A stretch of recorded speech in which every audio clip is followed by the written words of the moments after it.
Welcome into Second Down right here on ESPN Radio. Christian Gokel, glad to have you alongside Cody Queen and Cam Ursery in here with us as well today as we have made it to Friday, guys. Look, one more hour, and it is officially time for the weekend. Maybe not for you, Cody. Yeah, I work tomorrow.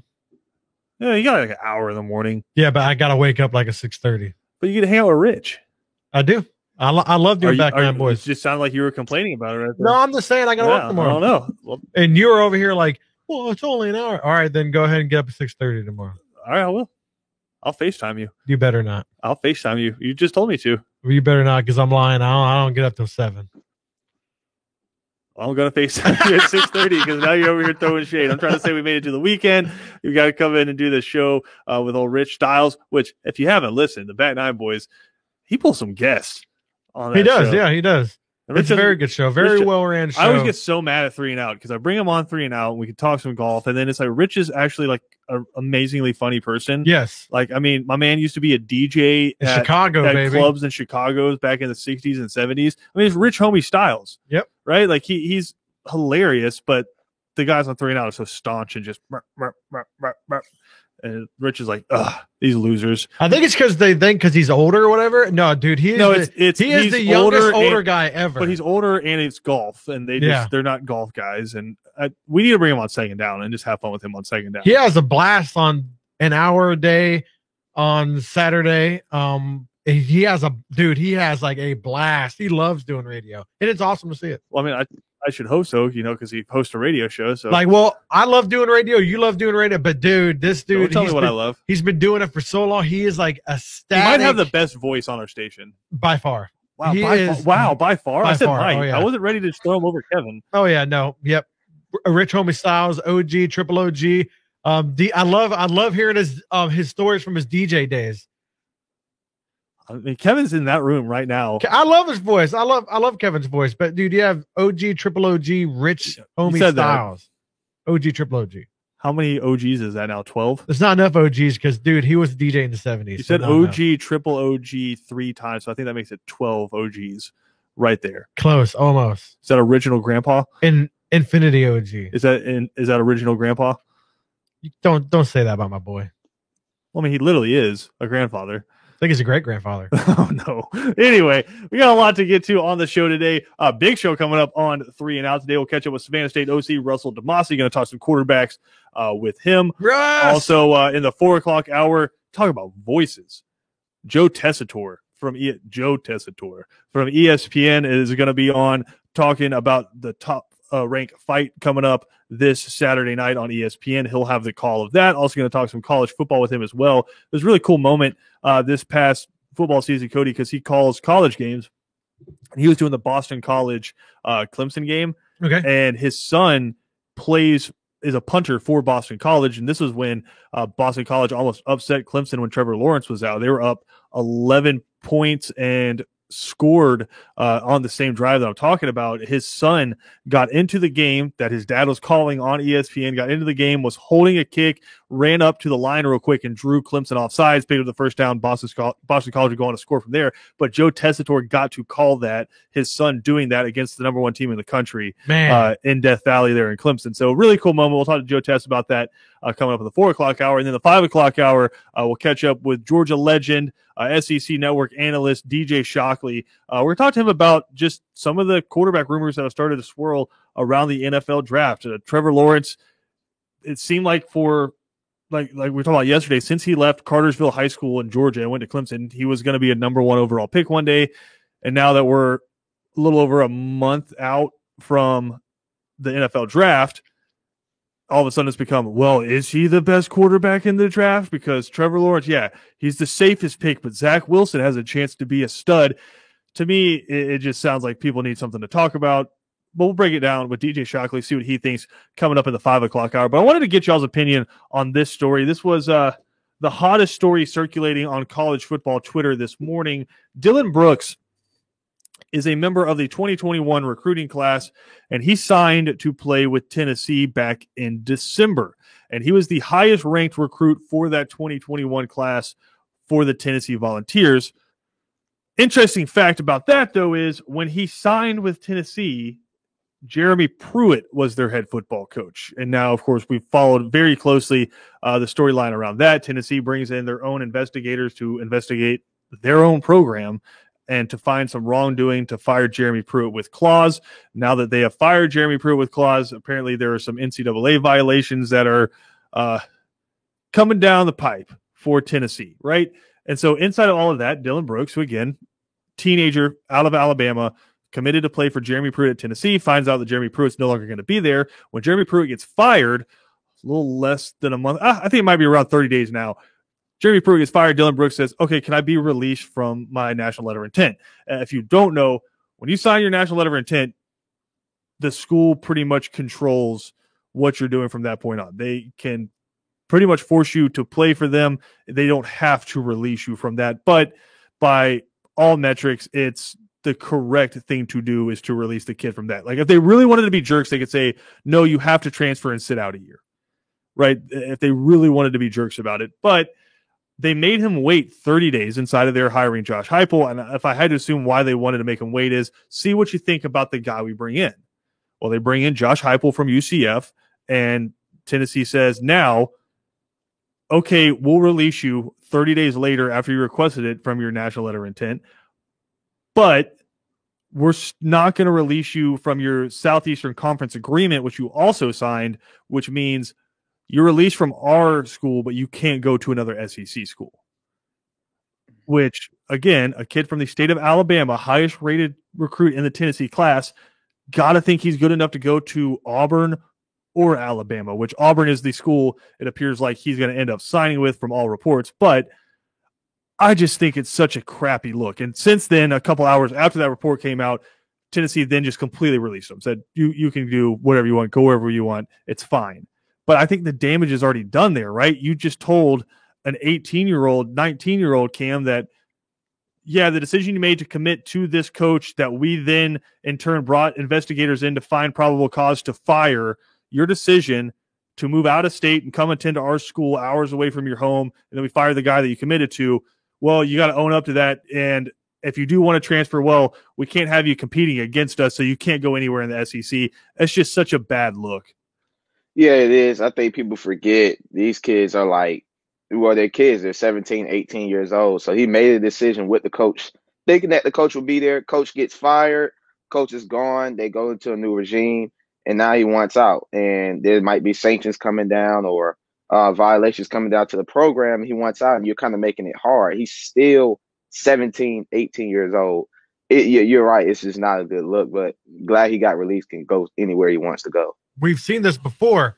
A good friend of the show, DJ Dallas, signed with Georgia with Mark Richt. Mark Richt got released, went to Miami, and he followed him down there. You know, I don't know that DJ ever actually signed with Georgia. I think he committed to Georgia. Yeah. I don't think he ever signed. So I don't think he was in the same kind of situation. Okay. But no, I mean, but it does bring a good point. Because the argument you hear against releasing them is, well, you shouldn't commit to a coach. You should commit to a school. That's ridiculous. They're not committing to the bricks. Yep. They're committing to the people that are basically going to control their lives for the next 3 to 4 years. The program. Well, not even the program, the person. Mm-hmm. Right. The one thing I have heard from coaches is don't commit to the head coach, commit to your position coach, because that's who you're going to be around the most. And I think that's fair. But also, I think you have to have a certain understanding with your head coach. You don't want to go play for someone you just are of different minds of. But I think that's such a crappy excuse, right? I mean, if that's true, you should never break up with a girlfriend. You should never get a new job, right? You should never change your mind about anything. And again, we're asking 18-year-olds, 19-year-olds to live up to standards that we don't ask ourselves to live up to. And I've always thought that was really lame. And so the excuse making inside of there is there's nothing to it. One of my first thoughts whenever I see something like this is, why the hell can't coaches stay out of their own way? And we've talked about this with Dan Mullen earlier in the week. Like, why do coaches just insist on getting in their own way with stuff like that? Yeah, he's a big-time recruit. But you understand the fact that you didn't land him. Jeremy Pruitt did.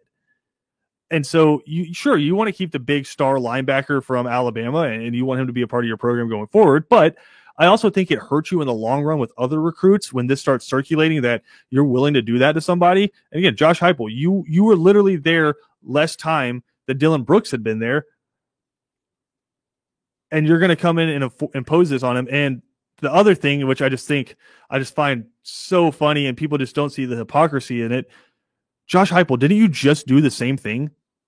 Weren't you the head coach at UCF less than a month ago and looking all those kids in the eye that you were trying to get committed to UCF and say, hey, I'm going to take care of you. All right, I'm going to treat you like my own son. I'm going to take care of you at UCF. All right? And we're going to do something. We're going to win another claim national championship down here. All right, we got to build something. You need to commit to me, and we'll build this program going forward. Hey, I got to take this call real quick. Oh, what's up? Yeah, y'all need a new coach on Rocky Top? Ghosted. Yeah, all right, bet. Hey, I got to go real quick. We'll hit you back. Did he not just do the same thing? Did Tennessee not have to give UCF $3 million to buy him out and get him up there? It's double standard, man. It's so lame. Again, Yep. we ask 18, 19-year-olds to hold themselves to a higher standards than we hold ourselves to. I just find it incredibly lame. It's a double standard, 110%. We have said this on the show many times. That coaches can just pick up and leave, but the players are just they're stuck. They're stuck. No. And if they're going into the transfer portal, thank God the transfer portal is a little bit more lenient now. But back in the day, they were like you were a drug. No, you could were transfer, going but to you had to transfer give up a portal. year of your eligibility. Exactly. Yeah. Like you would get And punished. that is still the case. That's still the case. And you're going to get punished for changing your mind. Like, God forbid a teenager changes his or her Now, mind. the argument I will hear for this is if nothing changes and they just want to transfer to a new school, well, when a coach moves from one job to another, there are consequences to it, which we talked about. Tennessee had to pay UCF $3 million. So there is a consequence to breaking that contract. The students do sign the national letter of intent to commit to your school. You invest money in them, bringing them up to the school. So I think that's what some people are trying to say is you want to curb the transfer. And there are a lot of people out there that say you should just let kids transfer whenever they want to. I don't know where I'm at with it because, again, the most valuable resource any of us have is time. Because as soon as you come into the world, you're on a clock. Yep. And so I've always struggled with imposing time constraints on people like that, saying, if you want to transfer from one school to another, we're going to take a year of your college life away, Yep. chance to play away. I've always found that just something weird about that. But I also understand you probably just don't want kids from one semester to the next being able to jump, being able to jump, being able to jump, being able to jump, being able to jump. And you want people committing and working through it because a lot of times it ends up being better for them, right? And there is the grad transfer rule where if you graduate from the school you originally committed to and then transfer to another school, you don't have to sit out for that year. So there's a lot to it. But just I've always felt, especially if a coaching change is made, if a school determines that a coach is going to be fired and the entire staff gets moved on, I think there should be NCAA clauses where kids should be able to transfer from there and not have a year imposed on them because the school decided that the guy they committed to isn't good enough. Or if the coach leaves and takes what he would consider a better job, and the kid feels like this is going to affect my future, I want to go somewhere else, I don't think that should affect them either. So just to me, though, the pettiness of it, if you agree that you're going to release the kid, and Josh Heupel is not the first coach to do this. This has happened all over the place. Yeah. But if you agree you want to release the kid, but you can't go to an SEC school because we don't want to compete against you. Petty. It just seems soft to me. And listen, like I said, Josh Heupel's not the first guy to do it. There are a lot of great coaches from SEC history from all over the country that it was, if you transfer, you can't transfer to a school that we are scheduled to play while you still have eligibility in college. Because we're not going to let you transfer and then come back and beat us. So, I mean, it's hyper competitive, but also a lot of it, I think you got to think down the line and say, are we going to lose recruits because this story is coming out and blowing up in our face? I've already been here less than a month and I'm already acting like a jerk. It's just, I'm glad it ended up working out the way it did. But at the same time, I feel like all of these coaches need a PR person in their ear saying, are you sure you want to do that? Yep. You're gonna release them. You don't have to play Tennessee this year. Do you really want to do that? Do you want to start off on the bad foot? Yeah. Do you want to? Tennessee's already a dumpster fire and just continuing with the bad press there. We got more to come here on Second Down, though. A lot to dive into today. Again, on 3 and Out coming up, I'll catch up with Russell DeMasi, Joe Tessitore, and DJ Shockley. But here on Second Down, we will be right back after this.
Welcome back into Second Down right here on ESPN Radio. Kevin just throwing us with his own private show there in the break, Cody. High school basketball, tonight, baby.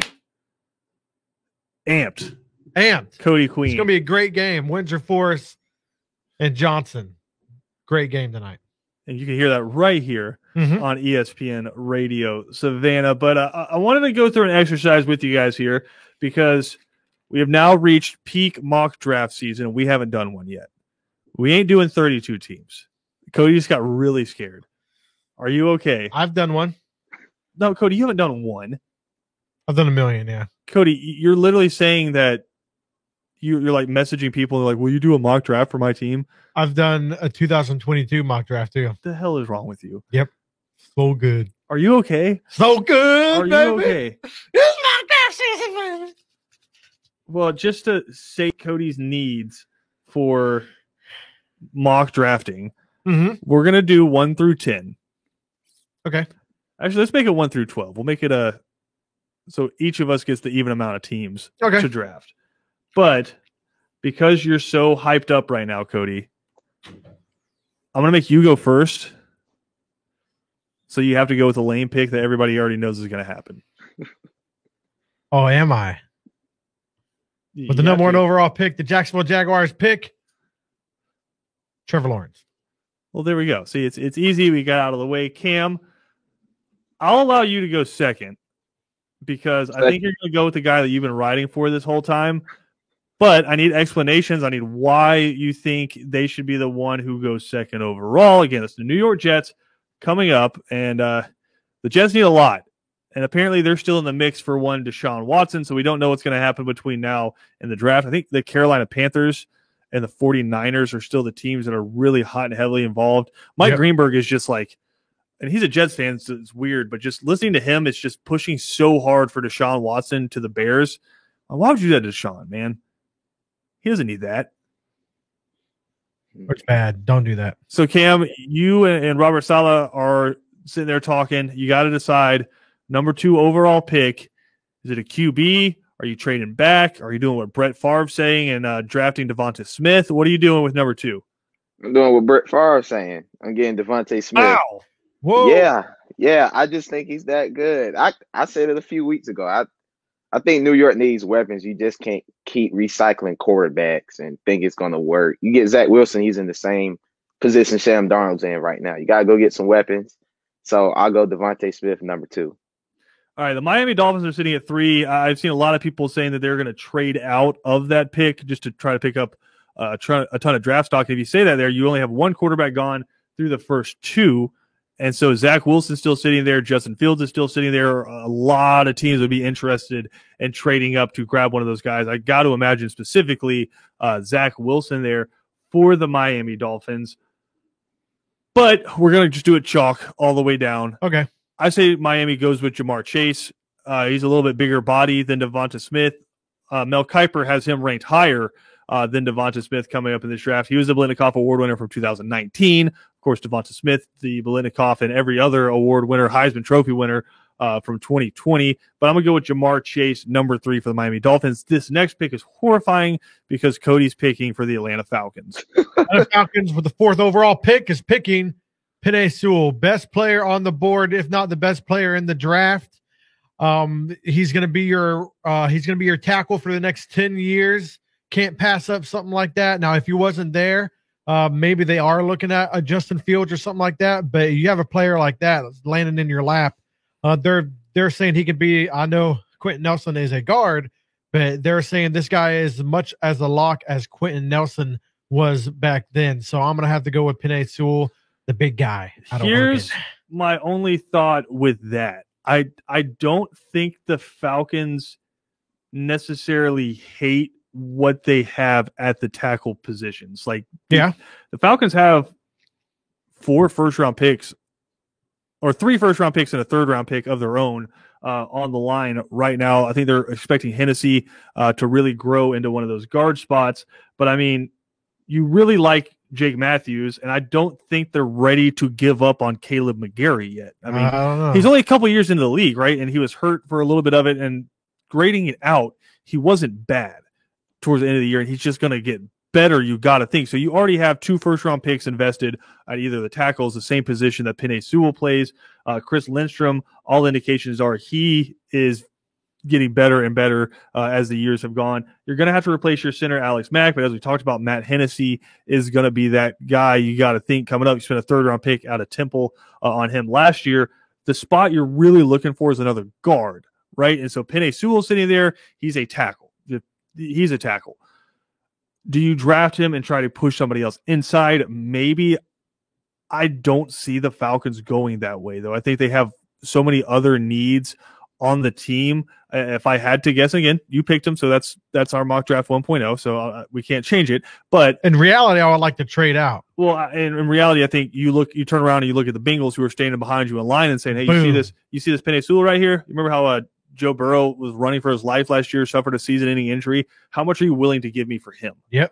And then you only have to move back one spot, still take whoever you want. You literally, if we're doing it like this draft so far, you have all the quarterbacks you want right there. You have Zach Wilson, Justin Fields are still sitting there if you want to take a quarterback. So, yeah, I'm turning around and looking at the Bengals saying, what are you willing to give me to move up this one spot before I call another team that needs an offensive lineman to hop up here and take him from you? I think that would be the best move. But if they are sitting there and the situation happens, I don't think they draft Penei Sewell. I think they have other needs, and I think they really like Jake Matthews and they really like Caleb McGarry. Again, we don't know what the evaluation is from Terry Fontenot yet. We don't know what the evaluation is from Arthur Smith yet, but I wouldn't bet on Penei Sewell. Would I hate the pick? Absolutely not. I think you get the best players you can in there and figure it out from there. But they have other needs, and are you going to be back up in the same position to draft a quarterback this high again? You don't know that, and you would hope not, because that would mean you had a atrocious season. So there's a lot of things to factor in there. But Cody taking Penei Sewell there. Cam, you are back on the board for the Cincinnati Bengals, who just watched all of their hopes and dreams leave them and head to Atlanta. Yeah, Cody kind of messed me up with that, but I'll go with Kyle Pitts. And I think Joe Burrow, he needs another weapon. AJ Green doesn't want to be there. So you could trade AJ Green and try to get some assets there. But, I mean, you have to go with the best player on the board that's available, and it's obviously Kyle Pitts. I think if Penei Sewell is gone and the Bengals are still sitting there at 5, I could see them taking Rashawn Slater out of Northwestern. He's the second highest graded offensive lineman. They need a lot of help at all positions, but the first thing you have to do, I got to think, is protect Joe Burrow. But Kyle Pitts is an interesting option, because do you say, okay, we're just going to take the best available guy we think can be a huge threat, like a Darren Waller, where it's positionless football, right? He's not going to put his hand in the dirt, but what are you going to do? You're going to match up with him with a linebacker because he's going to eat him alive. And then if we put him outside, are you going to put a corner on him? Because that's not fair. I mean, go back to the Georgia-Florida game and see how that worked out for Georgia when they put him one-on-one with a corner. Didn't work out great. So, yeah, I think that would be a solid pick for the Bengals if they're willing for the rest of the draft to address the needs on that offensive line, because they are pretty dire for them. All right, I'm up with the Philadelphia Eagles. We just traded Carson Wentz. We traded him to the Colts for a 3rd-round pick this year and a 2nd-round pick next year, where if Carson Wentz performs well enough, could turn into a 1st-round pick. Do we trust Jalen Hurts to be our quarterback when Justin Fields and Zach Wilson are both sitting there? Are we going to go from one quarterback controversy to another? I'm going to say yes, they are. Oh, man. If Zach Wilson and Justin Fields are both still sitting there, Philadelphia Eagles with the 6th pick take Zach Wilson out of BYU. NFL experts are in love with him. A lot of the scouts are in love with him, really like what he can do. I think they take Zach Wilson there at number 6, are shocked that he fell to them. Cody, you and Man Campbell picking at number 7, the boss, the dude, eating kneecaps. Got a new quarterback in Detroit. Going to need some weapons. You got Jalen Waddle just sitting right there. They also need some help at corner ever since they lost Darius Slay. Yep. They've been needing some help at corner. So Patrick Surtain's right there, 2 Alabama guys. But I'm going to have to go. They're kind of invested in a new quarterback. Going Jalen Waddle, number 7. Jalen Waddle is this is a very deep wide receiver class. He is one of them. any of those guys that you get are going to be amazing. And this is the third wide receiver taken in the top 10. Going Jalen Waddle for the Lions. That's an interesting pick. I could definitely see Patrick Surtain going off the board there. Yep. Also, Micah Parsons out of Penn State is still on the board as well. Just what do they need? I think they kind of like Galladay and some of the other receivers that they have right now with Detroit. As far as I know, I don't think Galladay will be there much longer. Those are the reports that came out last year. Yeah, we'll see. We'll see how much longer he stays up there. But I don't think they hate the current receivers they have. But I mean, that'd be a great pick. Jalen Waddle is take the top off. I mean, I think he, with the ball in his hands in the open field, is more dangerous than Devonta Smith or Jamar Chase. He's just that kind of receiver. In terms of just straight up route running and getting by DBs, Chase and Smith are better. But in terms of you get this guy the ball in the open field and he's probably going to score, that's Jalen Waddle. I think that's a really good pick. All right, Cam, you're back on the board. Pick for the Carolina Panthers. They got Teddy Bridgewater locked up. They're really hot and heavy into this Deshaun Watson sweepstakes. What happens with the Carolina Panthers at number 8? This is exactly what they want. They're going to get Justin Fields. Like, if Justin Fields fell to them, they could sit him behind Teddy Bridgewater, let him groom. That's exactly what Carolina wants. They want Watson, but if this happens, it's a dream scenario. So Justin Fields at number 8. This makes me so happy because I get a pick for the Denver Broncos. Don't mess it up, baby. 5-11 last year. Second time in a decade. Only the second time in a decade that they're picking inside the top 10. They've been a consistently really good franchise, right? Don't mess this up. You know who it is. I don't know who it is because I think Cody wants me to say it's Trey Lance. No, how dare you? Because he needs a quarterback. You have Micah Parsons sitting there on the defensive side of the ball. That would make Cody really happy. Yes, but, we have a pretty solid defense, even though we don't know what's going to happen with some of our defensive linemen, mainly Von Miller, with some off-the-field stuff. We don't know what's happening there. Secondary hasn't been great.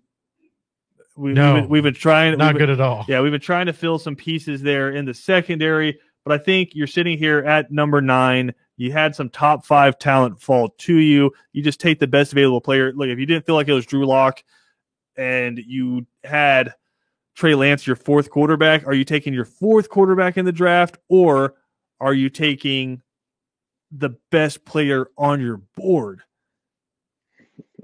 I want to go with Mac Jones here for you, Cody. Get you the quarterback of the future for the Denver Broncos. But I'm going to go with Mike. Sweat, dude. I know, I'm just torturing Cody at this point. This is really fun. I'm going to go with Micah Parsons out of Penn State. Let's go! Because, 6'3", 240 pounds. He can rush the passer. He can play inside linebacker. He can play outside linebacker. He's amazing in coverage. He didn't play last year, so that might be a minor concern, but I do believe Micah Parsons, best available player right there, going to play on your team for 10 years and be a hell of a football player. You can maybe address the quarterback situation in free agency because there's going to be a lot of quarterbacks available. Denver Broncos like signing old slow dudes to be their veteran quarterbacks. I mean, they won a Super Bowl doing it. So there you Twice. Go. Well, he didn't sign an old slow dude. He just John Elway became an old slow dude. Went to 4 Super Bowls and then won 2. Yeah, became an old slow dude, and then you go get the remnants of Peyton Manning and win a Super Bowl with him. You brought in Joe Flacco, for God's sakes. Yeah, that was when bad. we first started working here. You're telling me Trevor Siemian was a franchise quarterback, so not a franchise. There's all that. But that being said, the Dallas Cowboys now on the clock with a 10th overall pick. Ever since losing Byron Jones, they have needed some help. Going Patrick Surtain, corner out of Alabama. They do need offensive line help, but I don't think they're going to go for offensive line right now. I'm going Patrick Surtain, great pick. Lockdown corner out of Alabama. All right, Cam. The New York Football Giants are on the board. Daniel Jones, a quarterback. They were 6-10 last year. They were better than a lot of people thought they were going to be. They need a lot with this. Oh, yeah. Yeah, they need a lot, but I don't think they're sold on Daniel Jones. So I'm going to reach. Wow. I'm going with Trey Lance. I don't think they're sold on Daniel Jones. They gotta spice things up. They 6-10 last year, but they were a really good 6-10 team. They really were towards the latter half of the season. I'll go with Trey Lance. He's going to be available at 11. All right, I have the final pick here. There's a bunch of guys that I really like. I'm the San Francisco 49ers. I need some defensive line help Oh yeah. because I've lost some of my guys. Christian Barmore from Alabama sitting there. Linebacker, I feel pretty good, right? Got Fred, not Wagner.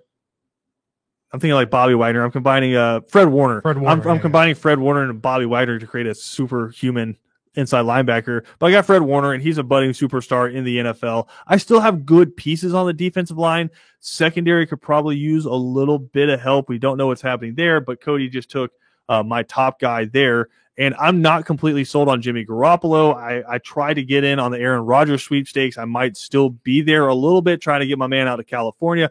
I might still be there, but I'm sitting here at 12, and there's a guy who just led the most prolific offense in the history of college football to a national championship, undefeated, dominated the entire way. Oh man, set the efficiency record, and I'm going to bring him in, partner him up with Kyle Shanahan, let him sit behind Jimmy Garoppolo for a year if need be, or maybe plug him in midway through the season and let him start rocking and rolling.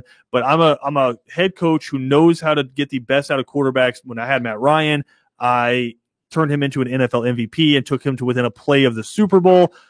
We're going to draft Mac Jones, number 12 Great overall. We had him valued above Trey Lance and above Zach Wilson in this draft. And so we're going to get our third best quarterback all the way down at number 12 and feel really good about it. We feel like he has the best deep ball in this draft in terms of accuracy. I believe he hit on 50 plus percent of his throws over 20 plus yards with Alabama. We like a lot of our skill guys. Deebo Samuel, we feel like is turning into a budding star in the NFL. We still have, that guy named Kittle that he can sling the rock to. And I'm going to have a lot of fun being able to draw plays for this guy that I know can execute it. Give us Mac Jones, number 12, and we feel like we're competing again for a Super Bowl. Christian Gokel alongside Cody Queen and Cam Ursery there. There's our mock draft 1.0, 1 through 12 there. Pretty interesting stuff there. A little bit of a slide for Zach Wilson, a pretty big slide for Justin Fields. Falcons getting Penei Sewell. Maybe kicking somebody inside to play guard there. Who knows? Look, I'm not complaining that the Falcons draft Penei Sewell. I get it. I get it. If he's there and you draft him, I get it. But I wouldn't hate it. I saw Matt Tabik put out his on AtlantaFalcons.com, and he had the Falcons trading back with the Eagles so the Eagles could jump up and grab a quarterback and drafting Patrick Surtain in that Eagles spot and grabbing a couple more picks. I think that's a huge win for the Falcons if they're able to do that as well. But just really fun. We'll do this some more as we get closer to the draft. But we'll come back. More second down on the way.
Welcome back into Second Down right here on ESPN Radio. Christian Gokel, glad to have you alongside on this rainy Friday afternoon.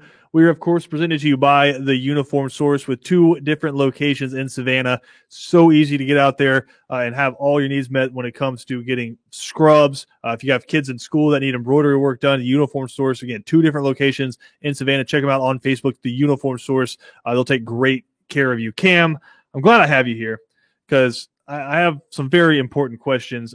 Number one, what the hell is wrong with the Atlanta Hawks? I know.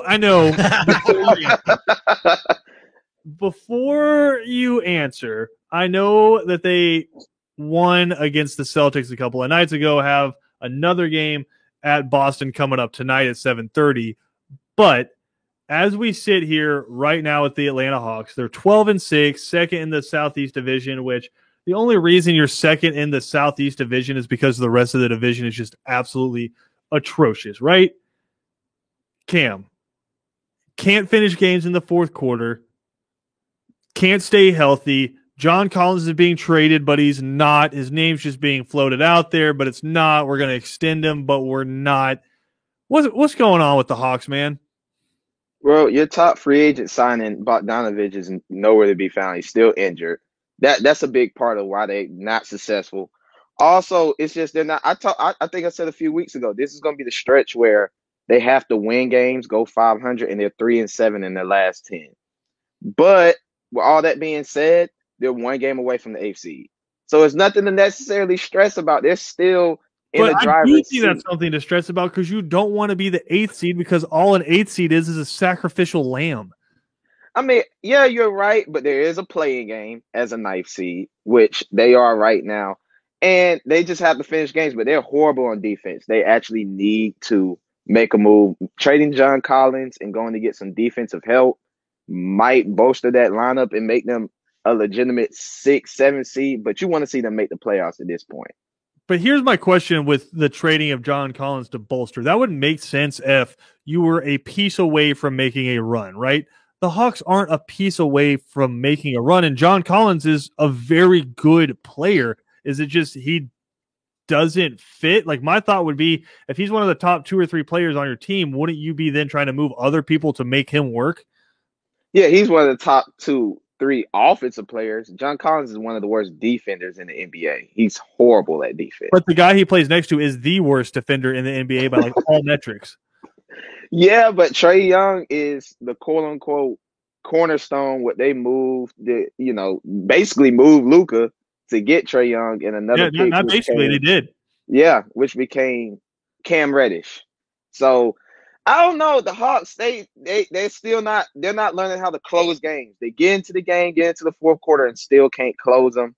And they're losing to Eastern Conference teams. They still have a hard schedule. Celtics, Nuggets, Celtics, Thunder, Heat. Yeah, I think they're 10-7 when taking a lead into the fourth quarter. That's not good. Yeah, I mean, 10-7 with taking the lead. That's not good. That's not bad. But they're not able to finish games going into the fourth quarter when they're down. I'm looking at the team they lost to, right? Like, they got smoked by the Knicks. They lost to a very bad Mavericks team. Like, that was a bad loss. They're like the 20th in scoring and 20th in defense, and they lost to them. But then you beat the Raptors and you beat the Celtics. I mean, I'm trying to make some sense out of this, Cam. I mean, yeah, but that Mavericks team's been hot lately, so I give them a pass on that. It was a bad call. It was a bad call at the end of the game, but you can't lose to the Knicks. I don't know. The Knicks are good this year. They're the number 4 or 5. I mean, the 5 seed. Well, I mean, you can't lose that. Julius Randle looked like John Wall, right? I mean, Julius Randle's put up 40 points. Yeah, Julius Randle's been killing everybody this year. He's on my fantasy team. That's how I know. He's been killing. He's been killing this year, man. But they've dropped some bad games. You're right, and then they're beating the Celtics and Raptors, who are quote unquote contenders. They're just inconsistent right now, which would come from a young team. All right. Well, the thing with the Hawks, they were doing great at the beginning of the year. Well, not great. Were they doing great? Doing better. They were top 10 in scoring offense.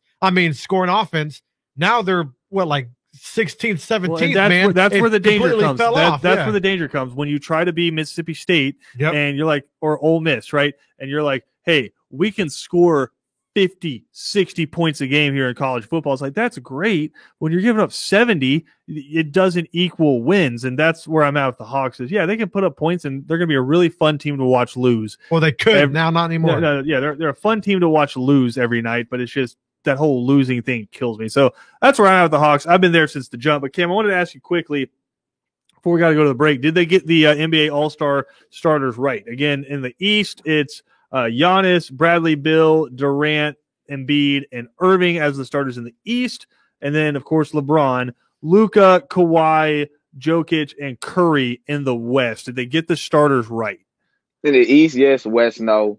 Luka needs to be replaced with Dame. Dame's doing something crazy right now. He's doing crazy stuff. 18-10, no Nurkic, no CJ, no Zach Collins, missing 3 starters, basically 2 all-stars. He should easily be a starter. He gets disrespected every year. So that's the only thing they got wrong, though. Yeah, Luka's only there because he's Luka, and they're just looking for a face on that All-Star team. I think if you ask the other 4 guys, Kawhi, Jokic, LeBron, and Curry, they'd all be like, yeah, no, Dame. Like, Dame's the starter. But just – and I think the NBA players and the media voted Dame in. It was the fan vote that got Luka the start. So, yeah, I'm with Cam on that one. We'll come back. Final segment of Second Down next.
Is there a more dad thing to do, Cam, than brag about what time you have to wake up in the morning? Because like that's what I'm dealing with Kevin and Cody in here. It's like, oh yeah, well I have to wake up at 6:30 tomorrow morning because I have to drive my kids to baseball. Because well, I have to be up at 6:30 too because I have to be in here for Rich. It's like that's not something I want to brag about. I want to complain about that.